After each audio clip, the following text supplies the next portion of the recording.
lohta soutamaan.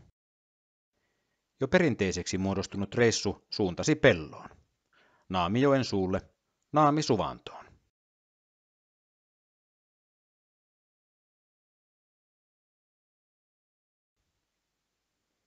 Naamisuvanto on lohestajien suosima ottipaikka.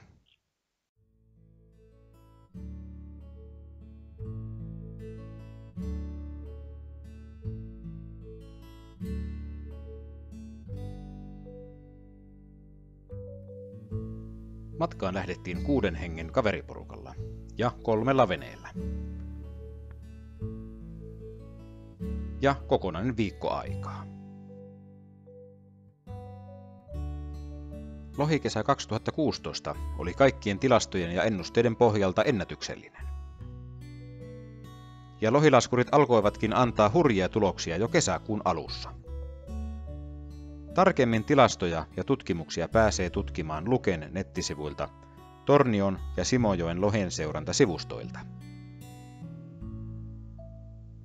Kuten tilastokäyrät näyttävät, alkoi kesän 2016 lohen nousu Torniojokeen tavanomasta aikaisemmin, ja lohimäärät olivat hurjia.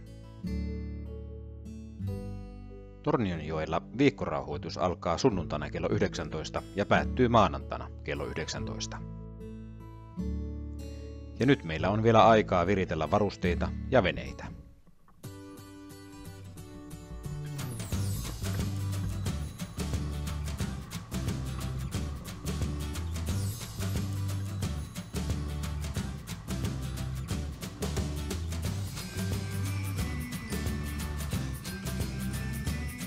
Majapaikkamme sijaitsi muutaman kilometrin Naamisuvannolta alaspäin Teikosuvannon tienoilla.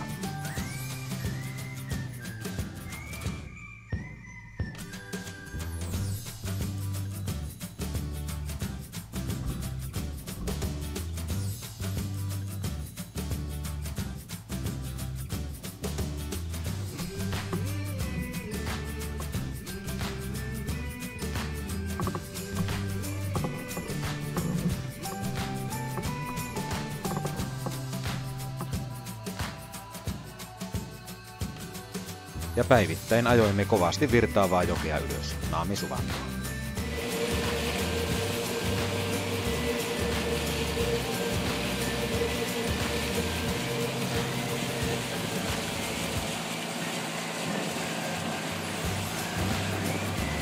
Odotukset tälle viikolle olivat kovat, ja lohi jo miltei tuntui vavan päässä. Naamisuvannolla sijaitsee korkeiden portaiden päässä laavu, johon lohestajat kokoontuvat aika ajoin pitämään taukoa sekä kertomaan makeita lohijuttuja. Vuosien saatossa on osa lohestajista jo entuudestaan tuttuja.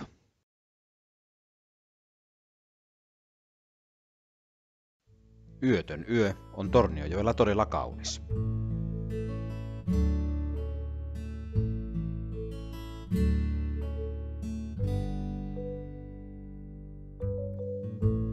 Koittaa uusi päivä, ja Suomen kesä näyttää parhaat puolensa. Kyllä sielu lepää.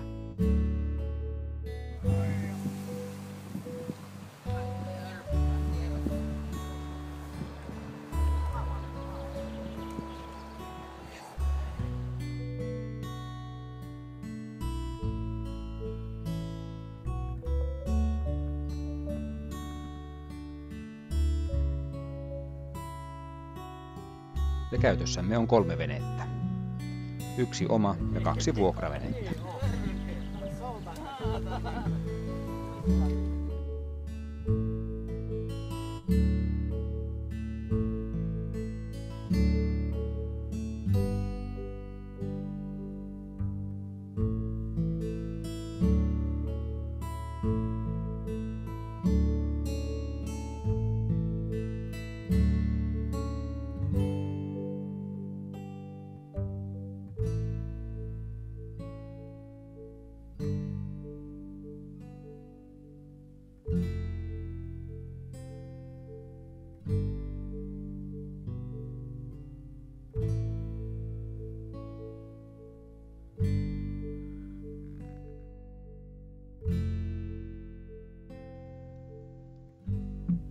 jo menossa toinen kalastusvuorokausi ja ilta jo kääntyi yöksi, kun Juhan kanssa olimme juuri päättäneet, että kohta lähdemme takaisin laskemaan mökille. Ja siinä viimeisessä käännöksessä meillä oli 5 vapaa vedessä ja toisiksi lajimmaiseen vapaan sitten tärähtää lohi kiinni. Ja kuinka ollakaan, niin ne 2 lajimmaista siimaa sotkeutui todella pahasti toisiinsa ja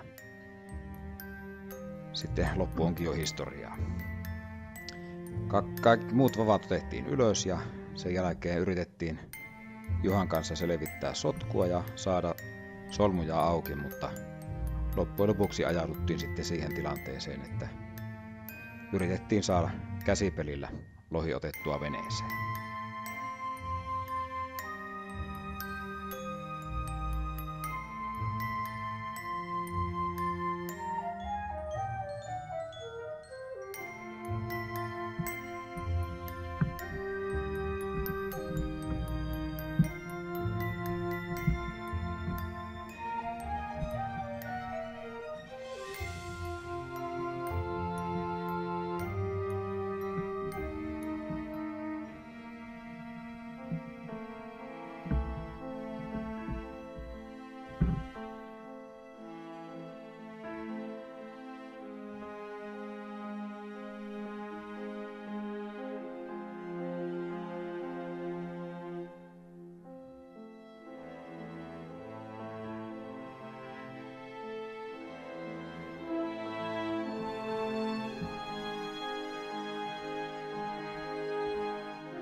Aina kalan vetäessä niin sormien välistä vaan annoin löysää ja yritin pitää niin kuin käsillä vähän jarrua päällä ja kuitenkaan sormia polttamatta. Onneksi siima oli märkää, niin hyvin luisti sormien välistä. Muutaman kerran jo kalaa saatiin veneen laidalle ja jopa kala vähän näytti jo väsymisen merkkejäkin. Jusen kanssa siinä sovittiin, että otetaan kala ylös mahdollisimman nopeasti, että keinoja kaihtamatta, että ei kovin kauan jäädä kikkailemaan. No, loppujen lopuksi sitten kala saatiin siihen veneen viereen ja jopa kävi vähän kyljelläänkin. Mutta viime timmassa, kun Juha Haavila yritti kalaa ottaa, niin kala pyörähtikin toisinpäin ja meni pää edellä siihen haaviin. Ja niinpä tietenkin se koukku tarttui sitten haaviin ja lohi potkasi itseensä irti ja kala meni sen siljän tien, mutta hetken murehtimisen jälkeen niin tilanne kääntyi naurun puolelle, eli ainakin saatiin Jusen kanssa semmoinen kokemus, että muistetaan varmasti pitkään. Vaikkakin se kala karkas, mutta eihän tämä niin vakavaa ole.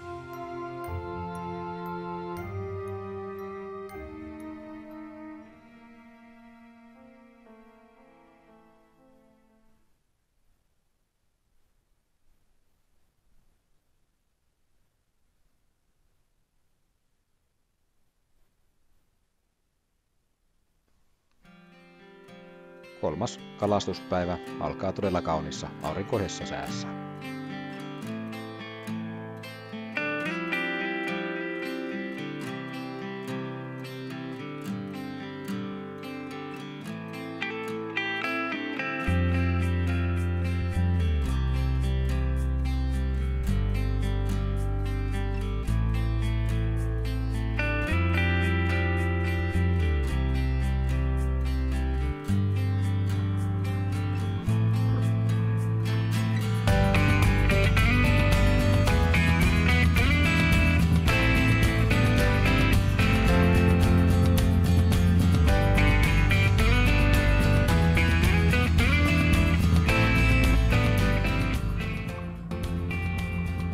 Olin Sepon kanssa tämän päivän samassa venekunnassa ja olisiko ollut 3. lasku, niin minun soutovuorolla, niin silloin lohi tärähtää kiinni ja Seppo pääsee pavan päästä lohta väsyttelemään. Ja tässä seuraavassa näkyy kyllä hyvin tämä pikkusen leikattu pätkä kalan nostamisesta. Ja oikein nautittiin tilanteesta oikein pitkän kaavan kautta. Ja oli todella hieno tilanne ja hienosti saatiin hoidettua ja kala nostettua veneeseen.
Muutaman kerran kala yritti painua veneen alle ja muutamalla tiukalla käännöksellä aina saatiin kala paremmin tarjolle.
edellisen illan lohen karkaaminen oli niin vielä tuoreessa muistissa, että nyt päätettiin, että otetaan kala haaviin vasta sitten ihan kun se on väsynyt ja ollaan varmoja siitä, että saadaan se turvallisesti haavistettua.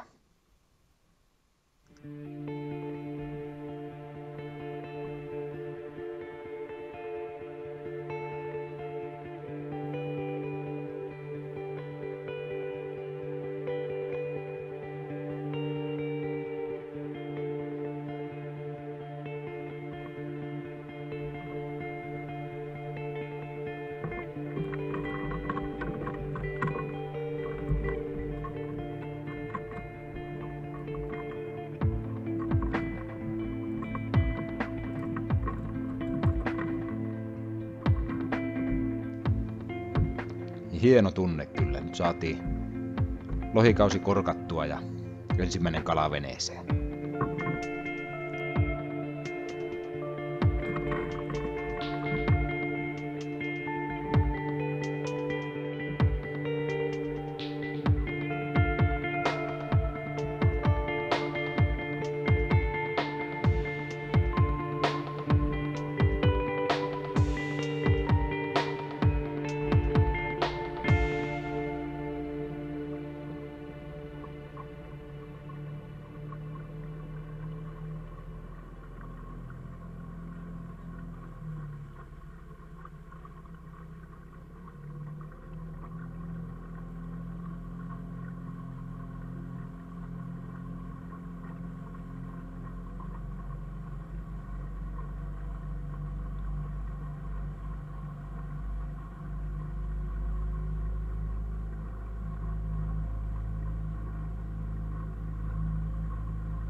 Painoa kalalla oli noin 7,5 kiloa. Komea kalaa.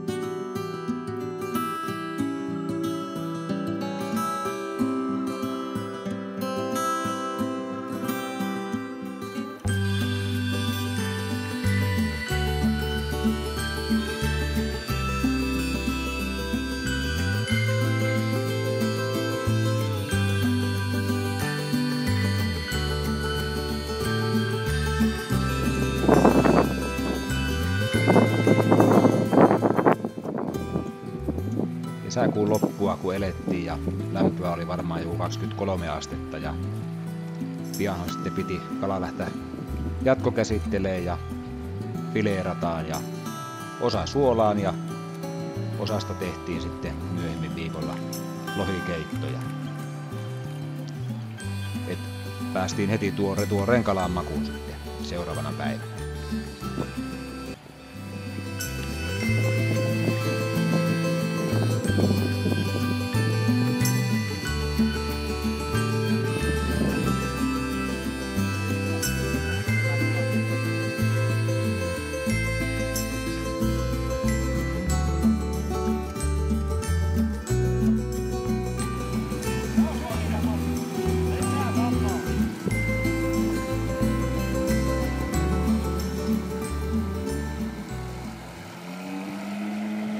Viikko vierähti tosi rattosissa ja mukavissa tunnelmissa ja elettiin jo viimeistä kalastuspäivää ja siihen valmistauduttiin oikein huolella ja lähdettiin iltaa ja yötä vasten vielä joelle.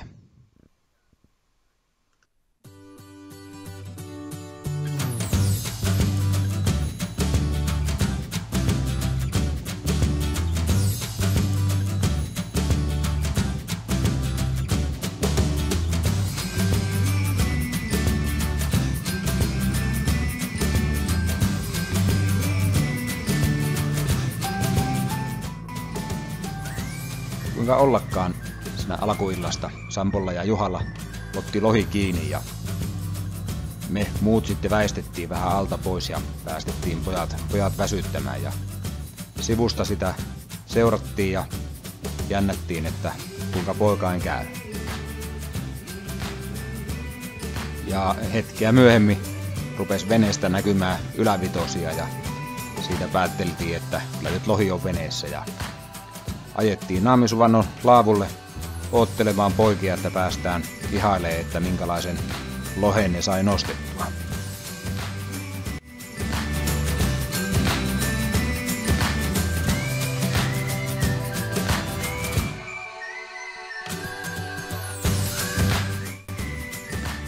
Ja samanlainen semmonen 7,5-kiloinen lohi tuli pojille, eli 2 todella hienoa kalaa saatiin tällä reissulla veneeseen.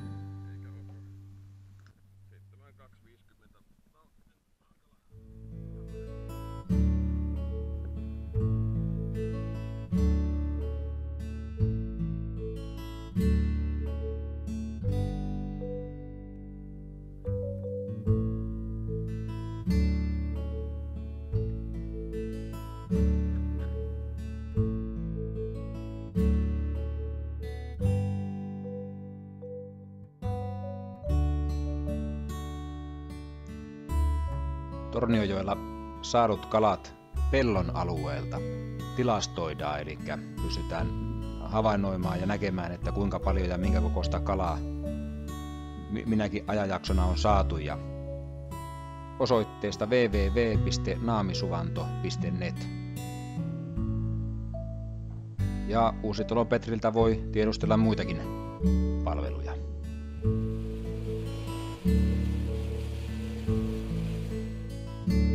Lohikärpäne on kerran päässyt puremaan ja oot erehtynyt Tornionjoella yhden reissun tekemään, niin kyllä se veri sinne vetää joka kesä aina uudestaan. Unohtumattomia ja mahtavia kokemuksia Tornionjoki tarjoaa, eli ensi kesänä taas täytyy joelle lähteä.